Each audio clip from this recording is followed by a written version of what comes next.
आइए हम बात करें बांग्लादेश की। पाकिस्तानी नौसेना का युद्धपोत पीएनएस सैफ 1971 के बाद पहली बार बांग्लादेश के बंदरगाह पर पहुंचा है। इससे पहले 1971 में आखिरी बार कोई पाकिस्तानी युद्धपोत बांग्लादेश पहुंचा था। पीएनएस सैफ का बांग्लादेश के बंदरगाह पर पहुंचने की इस घटना ने दक्षिण एशिया की राजनीति को गरमा दिया है। पाकिस्तानी नौसेना प्रमुख एडमिरल नवीन अशरफ रविवार को ढाका पहुंचे, जहाँ उन्होंने बांग्लादेश के थल सेना प्रमुख जनरल वाकर उस जमान और नौसेना प्रमुख एडमिरल एम नजमुल हसन से मुलाकात की। इसके ठीक एक दिन पहले पाकिस्तानी युद्धपोत पीएनएस सैफ दक्षिण पूर्वी बंदरगाह चट्टोग्राम पहुंचा था, जहां उसने गुडविल विजिट के नाम पर 4 दिन का पड़ाव डाला है। पाकिस्तान नौसेना ने बयान जारी कर कहा है कि ये यात्रा ढाका के साथ समुद्री सहयोग बढ़ाने और ऐतिहासिक रिश्तों को फिर से जिंदा करने की उसकी प्रतिबद्धता को दिखाती है। लेकिन डिफेंस एक्सपर्ट्स का मानना है कि ये सिर्फ प्रतीकात्मक नहीं है, बल्कि इसके पीछे पाकिस्तानी नौसेना की बंगाल की खाड़ी में फिर से घुसपैठ करने की बड़ी साजिश छिपी हो सकती है।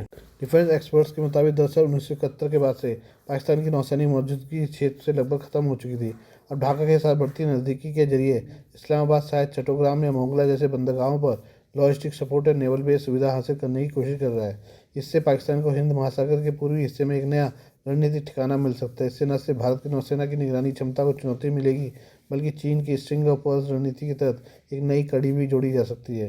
पिछले साल अगस्त में शेख हसीना की सरकार के पतन के बाद पाकिस्तान ने बांग्लादेश के साथ फिर रिश्ते जोड़ने शुरू कर दिए हैं। बांग्लादेश में फिलहाल मोहम्मद यूनूस के नेतृत्व में एक अंतिम सरकार काम कर रही है, जिसने पाकिस्तान से सैन्य संबंध बनाने शुरू कर दिए हैं। पिछले दिनों पाकिस्तान की खुफिया एजेंसी आईएसआई के सीनियर अधिकारी मेजर जनरल साहिद आमिर और बाद में जनरल साहिर शमशाद मिर्जा ने भी ढाका का दौरा किया था। पाकिस्तानी सेना और बांग्लादेशी सैन्य नेतृत्व के बीच लगातार हो रही इन बैठकों को रक्षा सहयोग की बहाली के संकेत के रूप में देखा जा रहा है। वहीं पीएनएस सैफ की चट्टोग्राम में मौजूदगी को एक्सपर्ट पाकिस्तान की तरफ से बंगाल की खाड़ी में फिर से पैर जमाने की कोशिश के तौर पर देख रहे हैं। पाकिस्तानी की नौसेना की युद्धपोत का बांग्लादेश पहुंचना भारत के लिए असहज करने वाला है।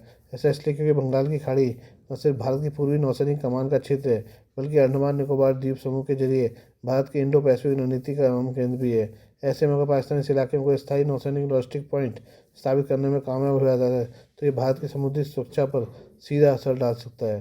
डिफेंस एक्सपर्ट्स ये भी मान रहे हैं ऐसा चीन के कहने पर किया जा रहा है, और ये असल में चीन की स्टडी हो, क्योंकि बांग्लादेशी बंदरगाह पर पाकिस्तान के पहुंचने का मतलब चीन का ही पहुंचना है। ऐसे में हो सकती है कि अगली रणनीति म्यांमार में भी सैन्य पहुंच का विस्तार कर चीन भारत के पूर्वी मोर्चे पर दबाव और बढ़ा सके। आइए हम बात करें भारत और इसराइल की। भारत और इसराइल की भी हथियारों की एक बड़ी डील हुई है। यह डील भारतीय रक्षा मंत्रालय के प्रतिनिधिमंडल की इसराइल की गुप्त यात्रा के दौरान हुई। इसके तहत इसराइल अपनी 3 शक्तिशाली मिसाइलों को भारत को सौंपेगा। इन मिसाइलों का भारत में निर्माण भी किया जाएगा। इसराइली रक्षा मंत्रालय के महानिदेशक जनरल अमीर बर्मन ने पिछले हफ्ते अपने भारतीय समकक्ष राजेश कुमार सिंह के साथ रक्षा सहयोग को मजबूत करने के लिए एक समझौता ज्ञापन एमओयू पर हस्ताक्षर किए हैं। जेरूसलम पोस्ट की रिपोर्ट के अनुसार इस एमओयू के तहत भारत न केवल इसराइल एयरोस्पेस इंडस्ट्रीज आईएआई की एयर लोरा बैलिस्टिक मिसाइलों और Rafael advance defence system ice breaker cruise मिसाइलों की खरीद कर सकेगा, बल्कि उनका निर्माण भी कर सकेगा। इससे भारत की सैन्य शक्ति में जबरदस्त इजाफा होने की उम्मीद है। इन हथियारों को चीन और पाकिस्तान के लिए बड़ा खतरा माना जा रहा है। Stockholm international peace institute SIPRI के अनुसार भारत इसराइल के रक्षा उद्योगों का सबसे बड़ा ग्राहक है। 2020 से 24 के बीच इसराइल के कुल रक्षा निर्यात में भारत का लगभग 34% हिस्सा था। ऑपरेशन सिंदूर के दौरान इसराइल की रैम्पेज मिसाइल की शानदार सफलता से भारत उत्साहित है। इस कारण वह इसराइल से एयर लोरा मिसाइल को खरीदना चाहता है। रैम्पेज मिसाइल की मारक क्षमता लगभग 250 किलोमीटर है। इसे भारतीय वायुसेना के सुखोई Su-30 MKI और MiG-29 विमानों पर तैनात किया गया है। यह बेहद सटीक हमला करने वाली मिसाइल, लेकिन इसकी कम मारक क्षमता भारतीय लड़ाकू विमानों को हमले के लिए पाकिस्तान की एयर डिफेंस जोन में घुसने को मजबूर करती है।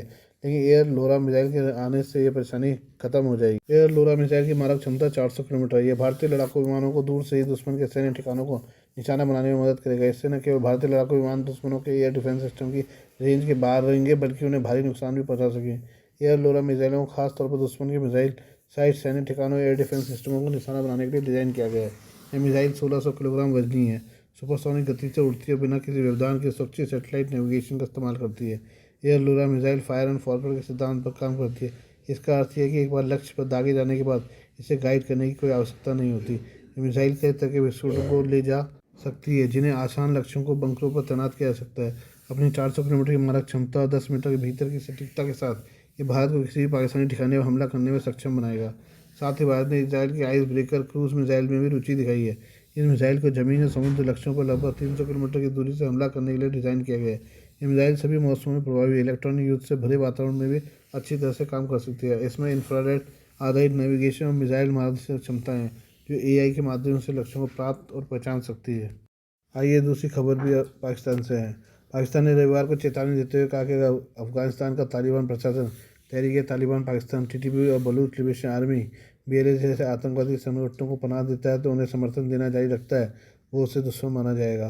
पाकिस्तान विदेश मंत्रालय की तरफ से जारी एक बयान में सख्त चेतावनी देते हुए कहा गया कि टीटीपी एफएके के फितना अल ख्वारिज और बीएलए एफएएच फितना अल हिंदुस्तान पाकिस्तान और उसके लोगों के दुश्मन है कि कोई भी उन्हें पनाह देता है, उकसाता है या उन्हें फंड देता है उसे पाकिस्तान उसके लोगों का मित्र चिंतक नहीं माना जा सकता।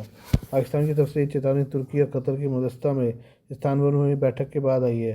पाकिस्तान और तालिबान दोनों ने इस्तांबुल में हुई बैठक को नाकाम कहा है।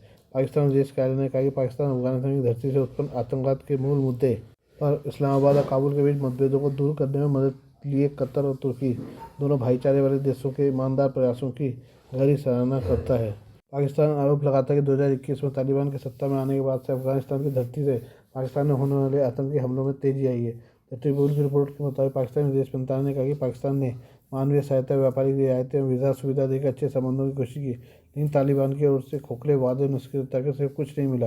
पाकिस्तान विदेश मंत्रालय ने आरोप लगाया कि तालिबान सरकार आतंकवाद के मूल मुद्दे से ध्यान हटाने के लिए काल्पनिक चिंताएं उठा रही है, पाकिस्तान की अपेक्षाओं को नजरअंदाज कर रही है। पाकिस्तान ने आगे कहा कि पाकिस्तान अपने लोगों और अपनी सीमाओं की सुरक्षा के लिए हर कदम उठाएगा, जिनमें बल प्रयोग जैसा आखिरी विकल्प भी शामिल है। पाकिस्तानी विदेश मंत्रालय ने यह भी कहा कि तालिबान के भीतर ऐसे तत्व हैं जो पाकिस्तान से टकराव नहीं चाहते, लेकिन कुछ गुट विदेशी ताकतों से प्रेरित होकर तनाव बढ़ाने की कोशिश कर रहे हैं।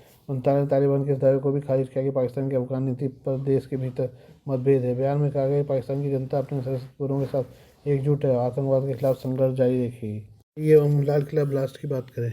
दिल्ली में Lal Qila metro station gate number 1 के पास रविवार शाम इको वैन में जोरदार धमाका हुआ, जिससे पूरे इलाके में अफरा तफरी मच गई। धमाके में 8 लोगों की मौत हो गई जबकि कुछ लोग गंभीर रूप से घायल बताए जा रहे हैं। सूत्रों के अनुसार मौत का आंकड़ा बढ़ भी सकता है क्योंकि धमाका हाई इंटेंसिटी का था। जानकारी के अनुसार घायलों और सबों को एलएनजेपी अस्पताल में लाया गया है। धमाका इतना शक्तिशाली था कि आसपास खड़ी 5 से 6 गाड़ियों के परखच्चे उड़ गए और सड़क किनारे लगी स्ट्रीट लाइटें तक टूट गई। फायर ब्रिगेड को सूचना शाम 6:55 पर मिली, जिसके बाद कई दमकल गाड़ियां मौके पर पहुंची और आग पर काबू पाने में जुट गई। दिल्ली पुलिस फोरेंसिक और तकनीकी टीम में घटनास्थल पर पहुंच चुकी है, जांच में जुटी है। एनआईए की टीम भी मौके पर रवाना हो गई है ताकि विस्फोट की प्रकृति और मंशा का पता लगाया जा सके। अब यह स्पष्ट नहीं हो पाया कि धमाका सीएनजी लीक, केमिकल रिएक्शन या विस्फोटक पदार्थ के कारण हुआ है। धमाके की तस्वीर बेहद विचलित करने वाली है। उस समय वहां बड़ी संख्या में लोग मौजूद थे, जिससे भगदड़ जैसी स्थिति बन गई। आसपास की सड़कों और चांदनी चौक मार्केट को बंद कर दिया गया। पूरे लाल किला क्षेत्र की घेराबंदी कर दी गई है। दिल्ली में हाई अलर्ट घोषित कर दिया गया है।